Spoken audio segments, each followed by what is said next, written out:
Hello दोस्तों, जय Hind everyone.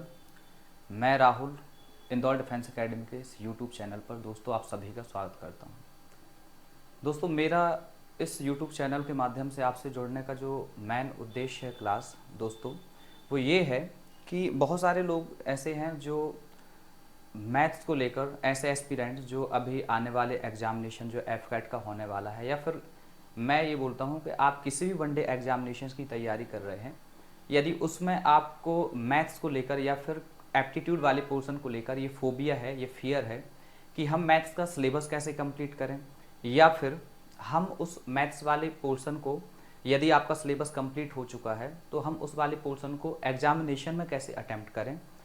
तो उस फियर का, यदि दोस्तों आपको यदि इस बात का फियर है या इस बात का फोबिया है, तो मैं आपसे बोलता हूँ कि आप इस फोबिया को बिल्कुल अपने मन से निकाल दें। क्योंकि मुझे नहीं लगता कि आप यदि किसी भी सब्जेक्ट, इस दुनिया में ऐसी कोई चीज़ नहीं है दोस्तों कि यदि आप उसमें आप 4 से 5 महीने, आप 3-3 4-4 घंटे यदि आप उसको आप टाइम देते हो, उसके ऊपर आप मेहनत करते हो, तो मुझे नहीं लगता कि ऐसा कोई भी सब्जेक्ट दुनिया में हो सकता है जिसके ऊपर आप 4 से 5 महीने में कमांड ना कर पाएँ दोस्तों, है ना। कि ऐसी तो बातें है नहीं है कि आप उसके ऊपर टाइम भी दे रहे हो चीज़ों को और फिर भी आपसे चीज़ें हो नहीं पा रही हैं, ऐसा बिल्कुल नहीं है।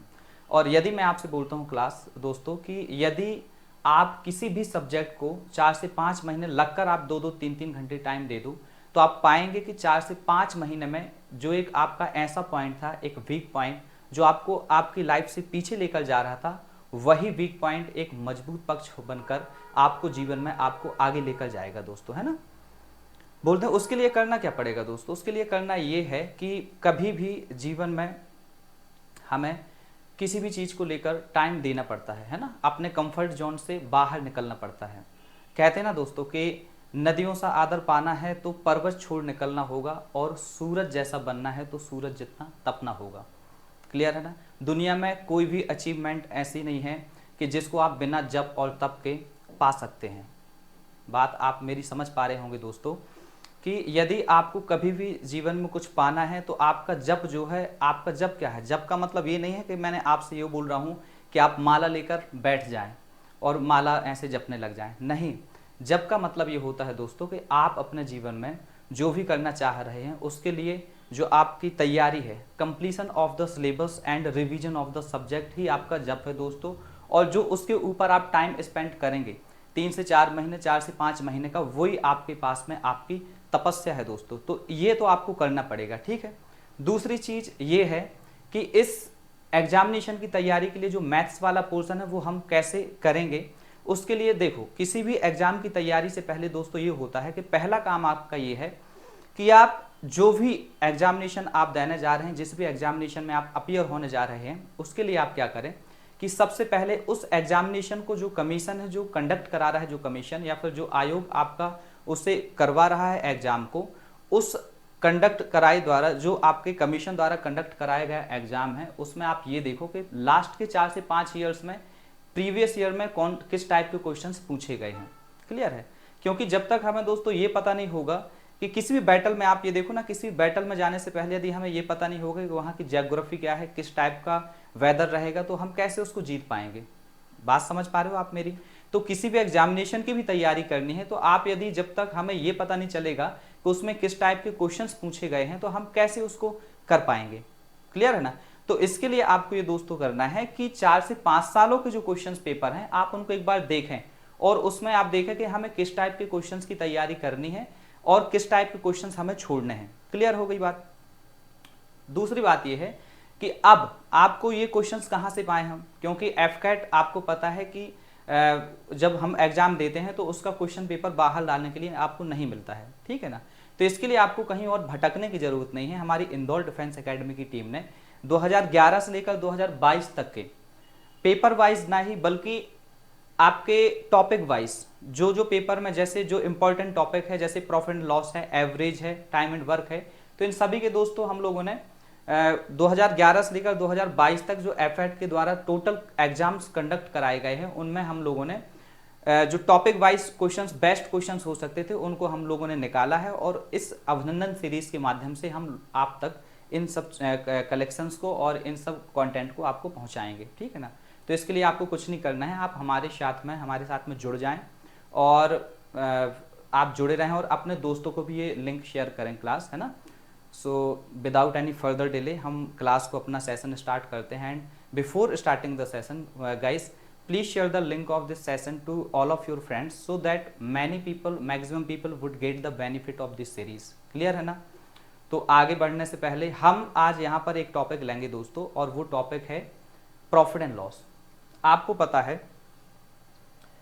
कि कोई भी एग्जाम है, मैं तो ये बोल रहा हूं कि एफ कैट, चलो अभी तो अपन क्या बोल रहे हैं यहाँ पर, एफ कैट की बात कर रहे हैं। सो एफ कैट में यदि आप देखोगे दोस्तों, आप पुराने पेपर्स को उठाओगे तो उसमें आप पाएंगे कि लगभग हर एग्जाम में, हर पेपर में आपके पास में कम से कम 3 से 4 क्वेश्चंस एफ कैट में ये प्रॉफिट एंड लॉस से ही आए हैं दोस्तों। बात समझ पा रहे हो। प्रॉफिट एंड लॉस से कितने क्वेश्चंस आए हैं दोस्तों? 3 से 4 हर एक एग्जाम में पूछे गए हैं। क्लियर है ना। तो अब ये चीज आप कहां से करोगे, ये सबसे पहले आप प्रॉफिट एंड लॉस को कवर करें, ठीक है। दूसरी चीज क्या है, फिर आप देखोगे तो आपके पास में एवरेज भी एक इंपॉर्टेंट टॉपिक निकल के आता है। कौन सा दोस्तों? एवरेज। क्लियर है ना। तो आप एवरेज को कंप्लीट करें, तो इसके लिए आपको भटकना नहीं है, आप हमसे जुड़ जाएं, ठीक है ना। इस चैनल के साथ में जुड़ें और लगातार साथ में तैयारी करते रहें दोस्तों, ठीक है ना। आप जहां पर भी है, जैसे भी हैं, आप वहां पर ही तैयारी करते रहें और देखें। तो आज का हम पहला प्रॉफिट एंड लॉस का क्वेश्चन लेते हैं दोस्त, और वो क्या है कि a person buys 20 kgs of sugar at the rate of ₹30 per kg and sells 30% of it at the rate of ₹40 per kg, ठीक है ना।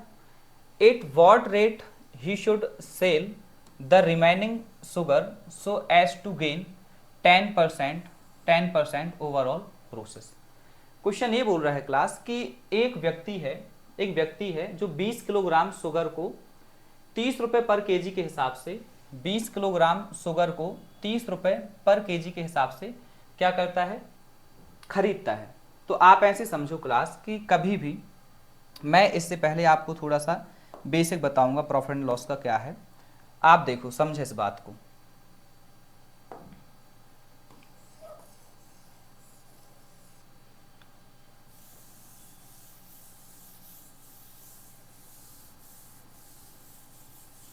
आप ऐसे समझे क्लास कि प्रॉफिट एंड लॉस, जब भी हम बात करेंगे प्रॉफिट एंड लॉस की, इसके पहले मैं आपको थोड़ा सा बेसिक बताऊंगा कि प्रॉफिट एंड लॉस का बेसिक क्या होता है।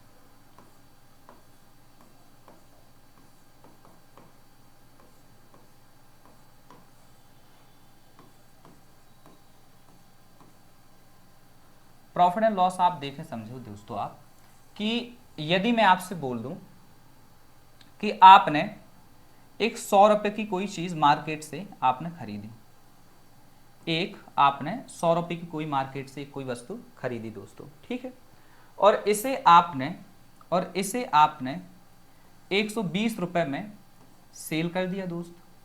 इसको आपने कितने बेच दिया? 120 रुपए में। तो आप ऐसे समझें कि जिस कीमत पे, जिस प्राइस पे हम वस्तुओं को खरीदते हैं, बाई करते हैं, परचेस करते हैं, वो उसे बोलते हैं दोस्त, हम क्या बोलते हैं दोस्त? उसे कॉस्ट प्राइस। वो क्या होता है क्लास? कॉस्ट प्राइस होता है, ठीक है ना। या फिर इसी को परचेस्ड प्राइस भी बोलते हैं। क्या बोलते हैं? Purchasing price. क्यों? हम इसी कीमत पे चीजों को खरीद रहे हैं। क्या ये बात आपके समझ में आ रही है?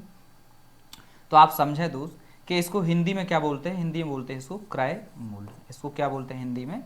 क्रय मूल्य। दूसरी चीज ये है कि जिस कीमत पे हम वस्तु को बेचते हैं, सेल करते हैं, उसको बोलते हैं दोस्तों सेलिंग प्राइस। उसको क्या बोलते हैं? Selling price. क्लियर है ना। या फिर इसी को हम बोलते हैं दोस्तों विक्रय मूल्य। क्या बोलते हैं? विक्रय मूल्य। तो आप ऐसे समझ पा रहे होंगे कि जब हमें 100 रुपए की कोई चीज हमने खरीदी थी और हमने उसको 120 रुपए में बेचा था दोस्तों, तो आपको समझ में आया होगा कि सर हमें यहां पर 20 रुपए का जो है, 20 रुपए का क्या हो गया है? प्रॉफिट हो गया है। क्या हो गया है? 20 रुपए का प्रॉफिट हो गया है। क्लियर है, हाँ या ना, ये बात सही है। तो इसका मतलब ये है कि यदि आपके पास में लाभ की कंडीशन, आप देखो ये बहुत छोटी बात है, लेकिन जब हम बड़े बड़े क्वेश्चंस करेंगे दोस्तों तो आपको पता चलेगा कि बहुत कितनी इंपॉर्टेंट बात है। ठीक है, क्या है कि जब आपके पास में, आपको पता है कि जो सीपी है आपका 100 रुपए है और जो एसपी है दोस्तों वो कितना है, एसपी क्या है 120 रुपए। तो आपने देखा कि जो आपका सेलिंग प्राइस है वो बड़ा है दोस्त किससे, सीपी से। तो जब जब आपके प्रॉफिट की कंडीशन बनेगी, आप ऐसे समझो कि जब जब आपके प्रॉफिट की कंडीशन बनेगी, प्रॉफिट की, तो प्रॉफिट की कंडीशन एक ही बन सकती है जब आपके पास में एसपी जो आपका सेलिंग प्राइस होगा दोस्तों वो सीपी से बड़ा होगा, वो सीपी से बड़ा होगा। क्लियर है। अब आप ऐसे समझो कि इसी 100 रुपए वाली चीज को हम यदि 80 रुपए में बेचते, कितने बेचते दोस्तों, 80 रुपए में, 80 रुपए में बेचते, सही है। तो आप बताओ, अब आपका जो एसपी होता क्लास, जो सेकंड वाला एसपी होता, जो SP2 इसको मान के चलो, तो ये 80 रुपए होता। तो इस कंडीशन में आप बोलेंगे कि यदि हमने 100 रुपए की चीज को 80 रुपए में बेचा है तो हमें कहीं ना कहीं 20 रुपए की हानि हो गई है, 20 रुपए की क्या हो गई है, हानि हो गई है, या फिर हमें क्या हो गया है, लॉस हो गया है 20 रुपए का, हाँ या ना, क्लियर है ना ये बात। तो आप ऐसे समझें कि देखो जब जब हानि की कंडीशन बनेगी तो क्या आप ये बोल सकते हो कि जो सीपी से आपका 80 रुपए, 100 रुपए आपका सीपी है और 80 रुपए आपका क्या है दोस्तों सेलिंग प्राइस है, तो क्या हम ये बोल सकते हैं कि आपके जो लॉस की कंडीशन होगी, जो आपके लॉस की कंडीशन होगी वो हमेशा ये होगी कि आपका जो सीपी होगा वो ग्रेटर होगा किससे, एसपी से। वो किससे ग्रेटर होगा क्लास, एसपी से, सेलिंग प्राइस से हमेशा क्या होगा, बड़ा होगा सीपी, तभी इस कंडीशन में हमें क्या मिल पाएगा, इस कंडीशन में हमें लॉस होगा। क्लियर है ना। तीसरी चीज आप ये देखो कि जब भी हम प्रॉफिट की बात करेंगे, प्रॉफिट की बात करेंगे तो प्रॉफिट हमेशा आपके पास में होगा। अब इन दोनों का अंतर, यदि एसपी बड़ा है, एसपी में से यदि हम सीपी को घटाएंगे, सीपी को घटाएंगे तो ये क्या है आपके पास में प्रॉफिट निकलेगा। और दूसरी चीज आपके पास में क्या है, लॉस है, तो लॉस आपके पास में क्या हो जाएगा, सीपी अब बड़ा हो जाएगा तो सीपी माइनस आपके पास में एसपी हो जाएगा, जो आपके पास में होगा वही क्या होगा, आपका लॉस होगा। क्लियर हो गई बात। अब आप ऐसे ही समझें, इसको मैं थोड़ी देर के लिए, ये तो आपके पास में है ही, इस वाली चीज को मैं थोड़ी देर के लिए मिटाता हूं दोस्तों, है ना।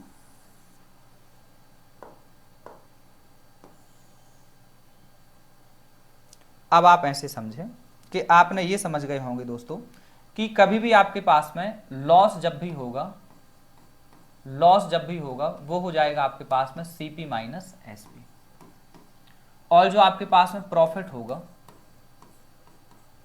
प्रॉफिट होगा दोस्तों वो हो जाएगा आपके पास में एसपी माइनस सीपी, क्या हो जाएगा, एसपी माइनस सीपी। ठीक है।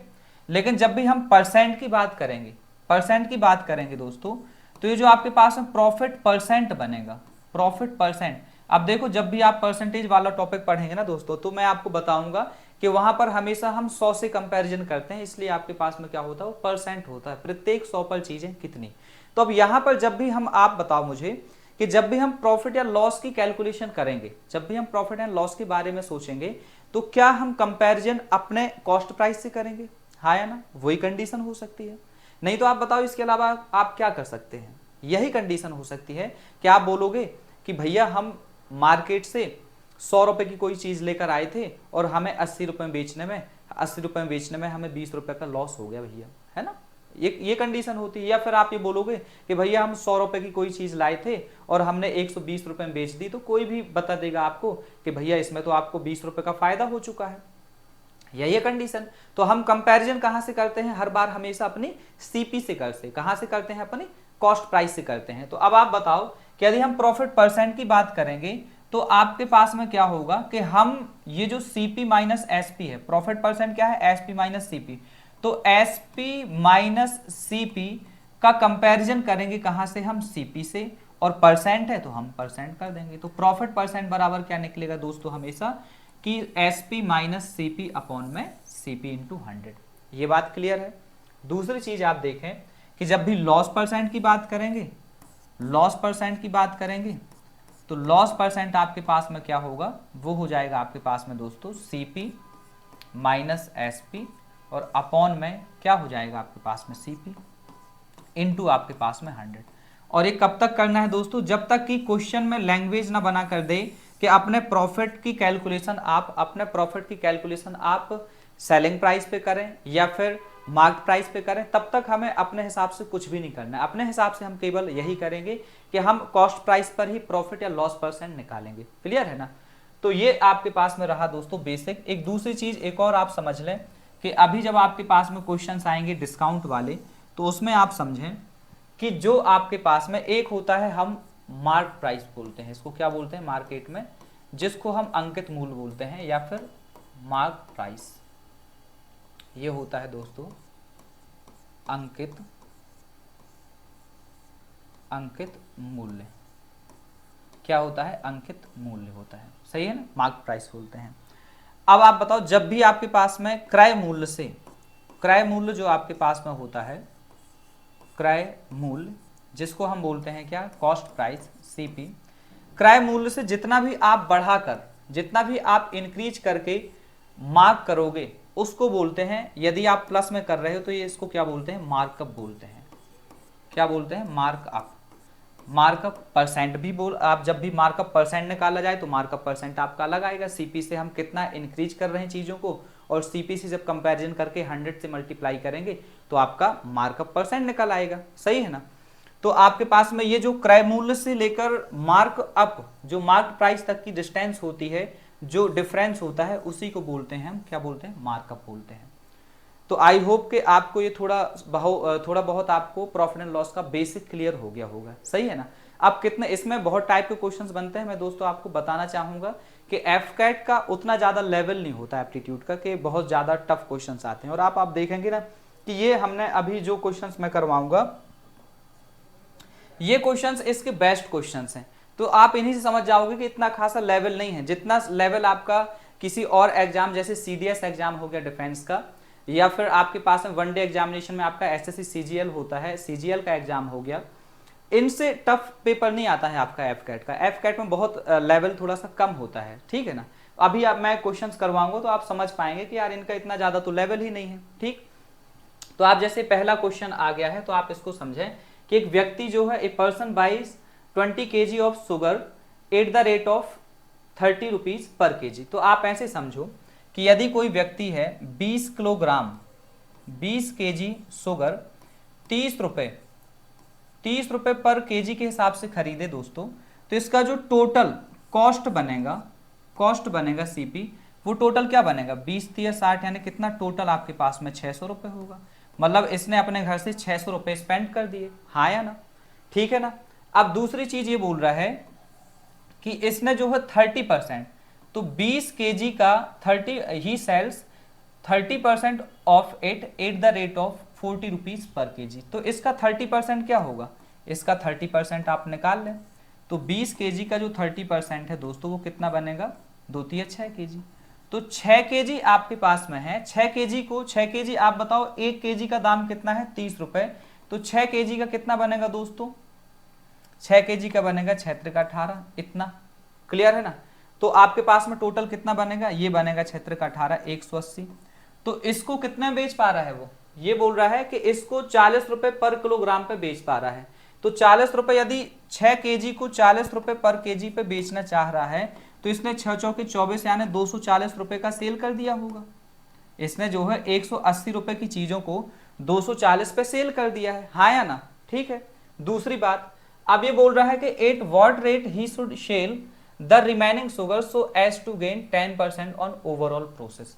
अब यदि आपके पास में पूरी प्रक्रिया में, पूरी प्रोसेस में उसे 10% का प्रॉफिट चाहिए, तो आप मुझे बताओ कि ये आपके पास में 600 उसका सीपी है, तो 600 में यदि आपके पास में कोई वस्तु है क्लास कि यदि उसमें 10% का प्रॉफिट चाहिए, इसका मतलब वो अपने आप में 100% है, और 10% का प्रॉफिट चाहिए, इसका मतलब वो वस्तु कितने बेची गई दोस्तों, 110% पे, हाँ या ना। तो 600 का आप 110% निकालेंगे दोस्तों तो कितना निकलेगा, तो ये आपके पास में आएगा दोस्तों कितना, 11 × 6 = 66 यानी कितना, 660 रुपए।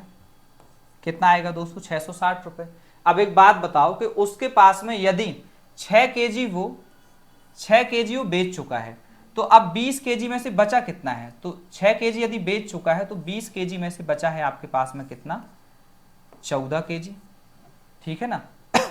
यदि वो 20 kg आपके पास में बेच चुका है तो कितना बचा है आपके पास में, 30% इतना बेच चुका है, ठीक है। तो अब आपके पास में कितना बचा है उसका, 14 kg और बचा है। अब 14 kg आपके पास में बचा है और प्राइस अभी कितना आपके पास में वो कमाना और चाह रहा है, तो आप बताओ 240 तो वो कमा चुका है, तो 240 को आप माइनस करोगे किस में से, 660 में से, 660 में से, तो टोटल आपके पास में कितना बचेगा, शून्य से आपके पास में जाएगा, 6 से आपके पास में 4 जाएगा तो ये जाएगा, ठीक है, और 6 से आपके पास में 420। इसका मतलब दोस्तों ये है कि 14 kg आपके पास में अभी उसका और बचा हुआ है और 420 रुपए इसमें वो कमाना चाह रहा है। तो आप ऐसे समझो कि इसका प्राइस क्या हो सकता है, तो आप ये बोलोगे कि यदि 14 kg का दाम 420 रुपए है तो 1 kg का दाम हो जाएगा 420/14, तो 14×3 = 42, यानी आपके पास में जो दाम बनेगा रिमेनिंग का वो कितना बनेगा दोस्तों, 30 रुपये पर केजी, 30 रुपये पर केजी। बात समझ पा रहे हो। तो इसका जो आपके पास में पहला वाला ऑप्शन होगा दोस्तों वो क्या हो जाएगा, सही हो जाएगा, पहला ऑप्शन सही होगा। लेकिन क्या दोस्तों इसका करने का यही तरीका हो सकता था क्या, क्या इसके करने का केवल एकमात्र तरीका हो सकता है? मैं आपसे बोल रहा हूं कि जब भी हमें ये परसेंट वाली बात चले तो हम ये जो आपके पास में काम है ना दोस्तों, हम ये पूरा काम किससे कर सकते हैं, रेशियो से भी कर सकते हैं। तो फिर हमें इस 20 kg की कोई ज़रूरत नहीं है, एक्चुअल वैल्यू की इसमें कोई भी ज़रूरत नहीं है, हम केवल इस 30% से काम चला सकते। कैसे, आप ये देखो कि 30% मतलब 30% का जो फ्रैक्शन बनता है दोस्तों वो कितना बनता है, 3/10 बनेगा। क्यों, क्योंकि 30/100 करेंगे, 30/100 करेंगे तो 10 से 10 कटेगा तो आपके पास में क्या हो जाएगा, ये जो है 3/10 ही आएगा। कितना आएगा, 3/10, 3/10। तो आप ऐसे समझें कि टोटल यदि वहां पर क्वांटिटी, यदि टोटल वहां पर क्वांटिटी मात्रा जो आपके पास में थी, यदि दोस्तों 10 यूनिट थी यानी 10 kg थी, तो उसने 3 kg को कितने पे बेचा है, 40 रुपए के पर हिसाब से। अब आप ऐसे समझो कि यदि 30 रुपए पर किलोग्राम के हिसाब से यदि 10 kg आपके पास में टोटल शुगर रही हो तो आपके पास में था 300 रुपए, ठीक है, 300 रुपए का आपका सामान था, जिसमें से आपने 3 को 40 रुपए पर केजी के हिसाब से आपने बेच दिया है, तो इसका मतलब आपने 120 रुपए आपने कमा लिया है। तो अभी आप कितना और कमाना चाह रहे हैं, तो आप देख पाएंगे कि इसका अंतर कितना आ रहा है, इसका अंतर जो आपके पास में टोटल आ रहा है दोस्तों 120 आप घटाओगे तो कितना आएगा, शून्य आपके पास में ये, और ये आपके पास में 8, और 3 में से आपके पास में कितना हो जाएगा, 2 आपके पास में जाएगा तो कितना आएगा, एक बार देखना, 30 के हिसाब से आपके पास में 10 kg तो टोटल 300, इसमें से यदि वो 40 के हिसाब से 3 बेच दे तो अभी उसके पास में कितना बचा है, 7 यूनिट और बचा है बेचने के लिए, ठीक है। 7 यूनिट यदि आपके पास में बचा है और ओवरऑल एक कितना कमाना चाह रहा था, ओवरऑल जो कमाना चाह रहा था 10% प्रॉफिट, तो 300 का 10% जो आएगा दोस्तों वो कितना आएगा, 30 रुपए, मतलब ये टोटल कमाना चाह रहा है कितना, टोटल कमाना चाह रहा है 330 रुपए। तो आप ये देखो कि ये जो है आपके पास में, मैं इसको मिटाई दे रहा हूं,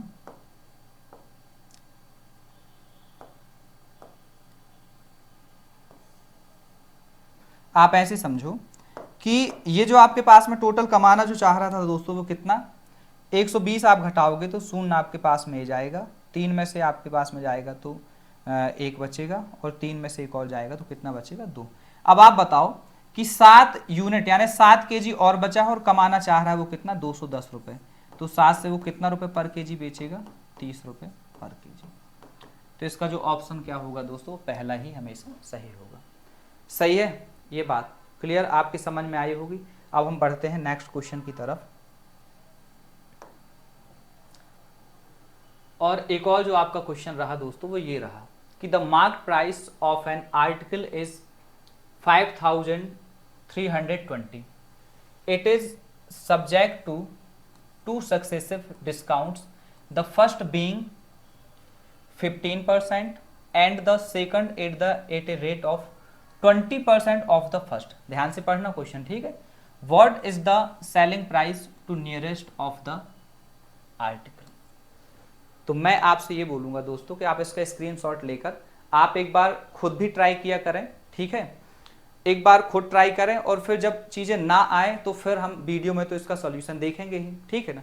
तो आई होप कि आपने इसको वीडियो को पॉज करके और इसको सॉल्व भी किया होगा और आया होगा आपका कुछ। तो मैं इसका बेस्ट करने का जो तरीका है दोस्तों, इसको करने के तो 2-3 तरीके हो ही सकते हैं, लेकिन मैं इसका जो बेस्ट तरीका है वो बताता हूं आपको दोस्तों। वो क्या हो सकता है कि आप देखो, एक तो आपके पास में सबसे पहले तो आप ये देखो कि डिस्काउंट कितने कितने के, तो इसने ये बोला कि it is subject to 2 successive discounts और द फर्स्ट बीइंग इज 15%। तो पहला डिस्काउंट जो है दोस्तों वो कितने का है, 15% का। And second at the rate and the second at a rate of 20% of the first, ठीक है ना। सो यदि पहले का 15% का 20% कोई बोल रहा है तो 15% का 20% कितना निकलेगा, तो 20 2500 और 5 दिया 15। मतलब दोस्तों जो दूसरा वाला डिस्काउंट है वो कितने का है, 3% का। तो देखो अब यदि आप इसको रेशियो से करोगे ना दोस्तों तो बहुत लंबा क्वेश्चन हो जाएगा और आप इसको सॉल्व करने में टाइम बहुत ज्यादा स्पेंड कर देंगे, ठीक है ना। रेशियो से आप करते तो क्या करते कि 15% का जो फ्रैक्शन बनता है वो कितना बनता है, 3/20 बनेगा एक फ्रैक्शन। क्यों, क्योंकि 15% है तो बटा 100, 5 से काटोगे 3 बार ही जाएगा, 20 बार ही जाएगा, सही है ना। तो आप ऐसे समझना कि कभी भी हम हर बार रेशियो से नहीं करेंगे। अब आप ये देखो कि 20 की चीज को 3 डिस्काउंट, 20 रुपए की वस्तु को 3 रुपए डिस्काउंट पे बेचा, तो इसका मतलब इसने 20 की चीज को कितने बेच दिया, 17 पे, सही है ना। दूसरा वाला 3/100 मतलब 100 की चीज को यदि 3 डिस्काउंट पे बेचा मतलब 97 पे बेचा। तो ओवरऑल क्या किया, ओवरऑल इसने किया ये कि यहां पर फाइनल इसने 2000 की चीज को फाइनल कितने बेचा, 17 मल्टीप्लाइड बाई 97 पे बेच दिया। अब मैं आपसे ये बोल रहा हूं कि ये क्वेश्चन इतना लंबा हो जाएगा वैसे सॉल्व करने में कि आपको प्रोडक्ट इसका निकालना पड़ेगा, फिर आप 2 से कंपैरिजन करेंगे इसका कि आपके पास में यहां से कितना है, 1 यूनिट की वैल्यू निकालेंगे और फिर आप इसको करते करते तो पक ही जाएंगे दोस्तों, है ना। तो ऐसे आपको नहीं करना है, ठीक है। इसको करने का मैं बेस्ट तरीका आपको बता रहा हूं कि इसको सबसे अच्छा करने का ये है तरीका कि आप क्या करें दोस्तों कि टोटल इफेक्टिव परसेंट निकाल लें कि टोटल डिस्काउंट कितना परसेंट उसमें दिया गया। तो आप ये देखो जब 2 डिस्काउंट आपके दिए जाते हैं और आपको पता है कि एक 15% का डिस्काउंट है और एक 3% का डिस्काउंट है, तो इसका फॉर्मूला जो होता है वो क्या होता है, 15% x प्लस वाई, आपने सभी लोगों को पता होगा, x plus y minus x y upon में 100। ये वाला कॉन्सेप्ट आप लगा दो तो इफेक्टिव जो रेट परसेंट होगी वो यहां से आ जाएगी। अब आप देख पाएंगे कि 15% प्लस 3% और माइनस 15 इंटू 3/100%, 100%। तो आपके पास में टोटल कितना बनेगा, 18% और माइनस आपके पास में कितना हो जाएगा, 15 × 45 और 2 शून्य नीचे आपके पास में है तो कितना बनेगा टोटल, 0.45%, इतना ही बनेगा। तो आप 18 में से घटाएंगे तो ओवरऑल जो आपका परसेंट घटा है दोस्तों वो कितना हो जाएगा, 17 कितना हो जाएगा, 55%। तो ये ओवरऑल डिस्काउंट जो आपके पास में दोस्तों ओवरऑल डिस्काउंट होगा ना वो आपके पास में ये बनेगा। बात समझ पा रहे हो आप मेरी कि ओवरऑल जो आपके पास में डिस्काउंट बनेगा वो आपके पास में ये होगा। तो आप ऐसे समझें कि यदि किसी वस्तु में हम 17, कोई वस्तु अपने आप में 100% है और यदि हम इसमें 17.55% का हम क्या कर दें दोस्तों, यदि हम इसमें डिस्काउंट दे दें, 17.55% का डिस्काउंट दे दें, तो आप बताओ क्या वो वस्तु की जो कीमत हो जाएगी, इसमें से हम घटाएंगे 100 में से पूरा 18 आप घटाओ तो कितना हो जाएगा, 82 और 55 आप घटाओगे तो 0.45%। तो क्या उसकी जो कीमत हो जाएगी वो 82.45% हो जाएगी, उसकी ओवरऑल जो कीमत होगी वो कितनी हो जाएगी, 82.45%। अब आप ध्यान से समझें इस बात को कि यदि मैं थोड़ी देर के लिए इस सारी चीजों को मिटा देता हूं, क्यों, आपको ये पता चल गया कि ओवरऑल डिस्काउंट कितने का देना है आपको, 17.55% का डिस्काउंट आप देंगे तो उस वस्तु की कीमत जो हो चुकी थी 82.45% हो चुकी थी। अब आप कुछ मत करो कि इस जो आपके पास में, क्योंकि लगातार जो टोटल डिस्काउंट दिए गए हैं सक्सेसिवली, ये किस में दिए गए हैं, ये 5320 में दिए गए हैं। तो आप ऐसे समझो कि यदि मैं 5320 रुपए में यदि 17.55% का डिस्काउंट देने के बाद में यदि इस वस्तु की कीमत 82.45% बची है तो ये परसेंट आप निकाल लो दोस्तों। तो इसको करने के लिए आप क्या करोगे, 5320 का सबसे पहले आप 80% निकालें। तो 5320 का आप 80% जब भी आप निकालेंगे तो 8 से गुणा कर दें, कितना हो जाएगा, 8 दूना 16, 8 × 24 और आपके पास में एक 25 और 25 का कितना हो जाएगा 5, ठीक है। 8 × 24 एक 25 और 8 × 5 40 और 2 42। तो 4256 तो आपके पास में हो गया, 4256, ठीक है। अब ये कितना बचा था, 2.5% लगभग, ये 2.45% को हम ओवरऑल 2.5% बोल सकते हैं, क्योंकि वैसे भी ये नियरेस्ट वैल्यू ही बोल रहा है।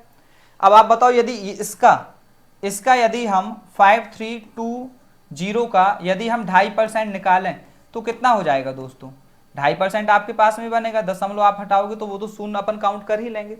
यहां से कितना हो जाएगा, 25 शून्यम शून्य और 25 दूना कितना हो जाएगा 50, जीरो और 25 थी 75 और 5 आपके पास में 80 का जीरो और 25 पंचे 125 और आपके पास में कितना हो जाएगा 8, तो 100 कितना हो जाएगा 125 और 8 133। तो ये आपके पास में काउंट ही बनेगा। तो इसमें आपके पास में 133 रुपये और जुड़ जाएगा। तो टोटल 6 3 9, 5 3 8, 2 1 3 और 4, तो लगभग 4389 से थोड़ा कम ही आएगा। क्यों, क्योंकि हमने थोड़ा सा यहाँ पर बढ़ाकर लिखा था, 82.45 को हमने 82.5 ही ओवरऑल पूरा कर दिया था। तो आपका इससे थोड़ा कम आएगा, तो इससे कम थोड़ा ऑप्शन क्या है, ये 4386 ही आपको मिल रहा है। तो आपके पास में आंसर क्या हो जाएगा 4386। क्लियर है ना। दूसरी चीज आप देखो, और आगे बढ़ते हैं दोस्तों, और आगे बढ़ते हैं और एक और नेक्स्ट क्वेश्चन लेते हैं। तो नेक्स्ट क्वेश्चन ये है दोस्तों कि the selling price of an article is 96 rupees and cost price is numerically same as profit percent, what is the cost price, what is the cost price. तो आप इसका स्क्रीनशॉट लें और एक बार सॉल्व करके देखें। तो आई होप कि आपने स्क्रीनशॉट लिया होगा और वीडियो को पॉज करके सॉल्व करने की कोशिश भी करी होगी। बाकी इसको सॉल्व करने का जो अच्छा तरीका है दोस्तों वो ये है कि आपका बोल क्या रहा है। ये सबसे पहले तो आप ये देखो, इसने ये बोला कि एक वस्तु का जो सेलिंग प्राइस है एसपी है वो कितना है 96 रुपीज है, और दूसरी चीज इसने ये बोला कि cost price is numerically same as profit percent, मतलब जो इसका कॉस्ट प्राइस है और जो इसका प्रॉफिट परसेंट है वो दोनों उनका संख्यात्मक जो वैल्यू है, फेस वैल्यू है, वो दोनों आपके पास में क्या है सेम ही है। इसका मतलब यह है कि यदि आपके पास में कोई x परसेंट, मैं ऐसे बोलता हूं कि सीपी यदि x है, सीपी यदि x है तो x में जो है दोस्तों इसको x परसेंट का ही क्या हुआ है प्रॉफिट हुआ है। तो आप बताओ यदि किसी सीपी में यदि हम इसके लाभ को ऐड कर दें, लाभ को ऐड कर दें तो क्या वो सेलिंग प्राइस के बराबर होगा। हाँ, तो इसका मतलब यह है कि x प्लस x का x परसेंट और बराबर है आपके पास में दोस्तों किसके 96 के बराबर है। अब आप ऐसे समझो कि ये आपके पास में हो जाएगा 100x प्लस आपके पास में x स्क्वायर और ये 100 से गुणा होगा तो कितना होगा हो जाएगा 9600 हो जाएगा। अब आप यदि यहाँ से x कॉमन ले लें तो यहाँ पर क्या बचेगा दोस्तों 100 प्लस x और ये आपके पास में कितना हो जाएगा 9600 हो जाएगा। अब आप ध्यान से समझें कि अब इसके बाद में आप ऑप्शन से चले जाएं, ठीक है ना, या फिर आपके पास में यहां पर ही आप देखो कि 9600 के आपको ऐसे फैक्टर्स बनाने हैं कि जिनका अंतर आपके पास में कितना हो 100 हो। तो ऐसे कितने फैक्टर बन सकते हैं, आपको ही पता है कि 16 छक्के 96 मतलब ये बन सकता है 160 और 60 का बन सकता है 2 फैक्टर, ठीक है ना। तो यहां पर ऑप्शन आपके पास में क्या है, अब देखो 160 में और 60 का प्रॉफिट निकालोगे तो क्या संख्यात्मक वैल्यू आपके पास में सेम हो रही है, नहीं हो रही है। तो यहां पर कंडीशन क्या हो सकती है, यहां पर कंडीशन आप 60 रखोगे और यहां पर क्या हो जाएगा 100 प्लस आपके पास में 60, तो ये कंडीशन फुलफिल हो रही है। तो इसका मतलब x की वैल्यू क्या है 60 और वो आपका आंसर क्या है 60 ही हो जाएगा, ठीक है ना। ये क्या है आपके पास में दोस्तों 60 हो जाएगा। तो मैं आपसे बोल रहा हूं दोस्तों कि अभी मेरा नेक्स्ट लेक्चर भी है क्लास में, तो इसके बाद में हम नेक्स्ट वीडियो और अभी इसकी अभिनंदन सीरीज जब तक भी आपके पास में चलेगी तो आपको क्वेश्चंस मिलते जाएंगे और उनके बेस्ट सॉल्यूशंस भी मिलते जाएंगे आपको, तो आपको घबराने की ज़रूरत नहीं है। इसके बाद में मैं आपको नेक्स्ट लेक्चर फिर से अपलोड होगा, तो आप हमारे साथ में बने रहें और पेशेंस बनाए रखें। 4 से 5 महीने का आप वक्त जहाँ पर आप कर रहे होंगे वहाँ पर तो 2 ही ठीक है ना। और जब तक ये सीरीज चले तो आपको जितने भी हमारी टीम की तरफ से हेल्प हो सकती है वो हम पूरा हेल्प करने की कोशिश करेंगे दोस्तों, है ना। तो आज के लिए जय हिंद और बढ़िया मस्त रहें आप।